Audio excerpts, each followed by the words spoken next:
Rex, your work in freedom of information and transparency on behalf of taxpayers is the stuff of legend. But there's a very reasonable point here about cabinet solidarity shouldn't apply to an organisation that crosses across state and federal governments and also allows people to go out and say whatever they like afterwards.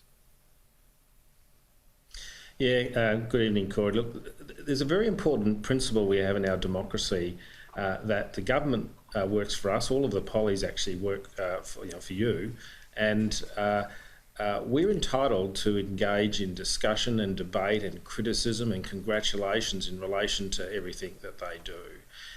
But of course, you can't do that unless you're properly informed.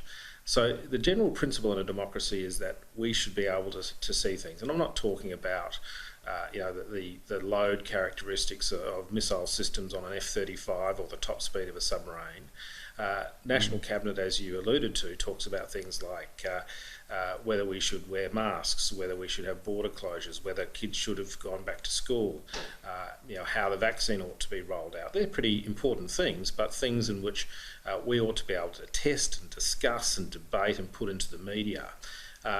Unfortunately, the government has, in calling together the premiers and the Prime Minister into what he calls a national cabinet, wrapped a secrecy blanket over it, which actually is a secrecy blanket that is reserved for very specific causes, that is cabinet meetings of the federal parliament and indeed state parliament separately.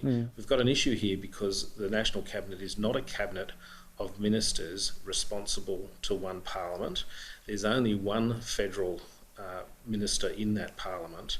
And indeed, that what's happened here is the Prime Minister has unilaterally just said, I'm going to expand the cabinet to include things like COAG, and no one's allowed to have access to any of the documentation, any of the submissions, any of the discussions for at least 20 years under the National Archives Act. Rex, and indeed, this is an old trick, isn't it? That if you've got information you don't want to share with the public, you wheel it through the cabinet room on a trolley. This was Labor's trick many years ago, and say, oh, it's cabinet in confidence.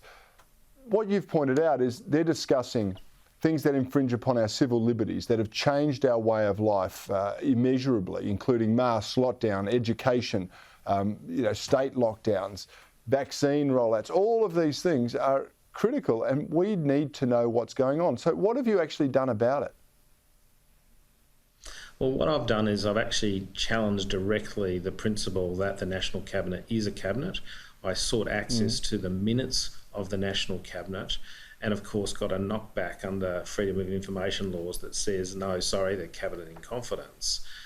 Of course, that's the start of my journey. I have now escalated that to initially the Information Commissioner, who said, look, this is a very serious issue. I'm going to push it further up the chain to the Administrative Appeals Tribunal.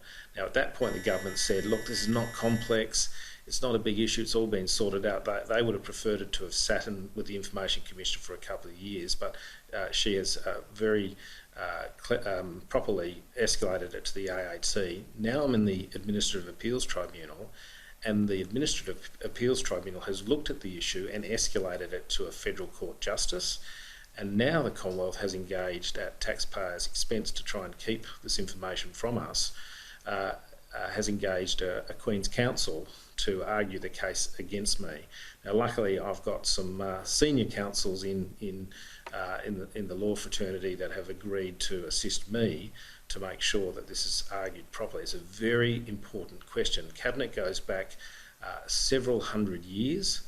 It is legitimate, but it can't be abused. You can't simply say it's now going to be something different. Imagine under Mr Albanese, we decide to include a trade union committee as a committee of cabinet, just as Scott Morrison has in this instance included the AHPPC, which is a collection of doctors talking about medical issues, are now covered by cabinet secrecy, and we've got to be very careful. The secrecy is important, but it's there for a particular purpose, and this breaches that purpose. Yeah, it just seems like to me that it's a bit of overreach, more overreach in a time when governments of all persuasions are happy to seize upon new powers and trammel upon previous liberties that we all enjoyed, or conventions, as you point out, that Cabinet is. Rex or Senator Patrick, what are you hoping to find? Let's presume you win and you get the documents that you want. What do you think you'll find in those documents? Well, in actual fact, my point is not to particularly go for what's in these documents. What I'm trying to do is actually open the vault, if you like, for others to see, for journalists and others to go and have a look inside and see how we are governed. So for me, it's not so important.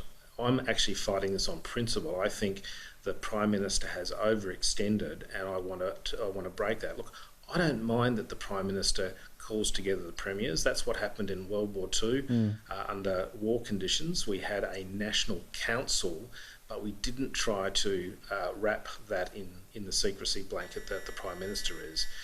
And so in terms of what I'm trying to achieve, I'm really just trying to break or have a judicial officer now find that it is not a cabinet in law, and therefore we all get to see what's been talked about. Now, there's still a protection in place if someone seeks to get access to this information, and the content of the information would cause harm to be if it were released. There is still a protection, so it's not open slather. Okay. I just don't want to have a class of documents that are quite benign covered off by the secrecy blanket, which is inappropriate. Yeah, I tend to agree with you, but why is it that I think even if you have a victory in the federal court, the legal battle might not be over? Senator Rex Patrick, you are like a dog with a bone, and this is a matter of principle. Thank you for bringing it to our attention and for joining me on the Bolt Report tonight.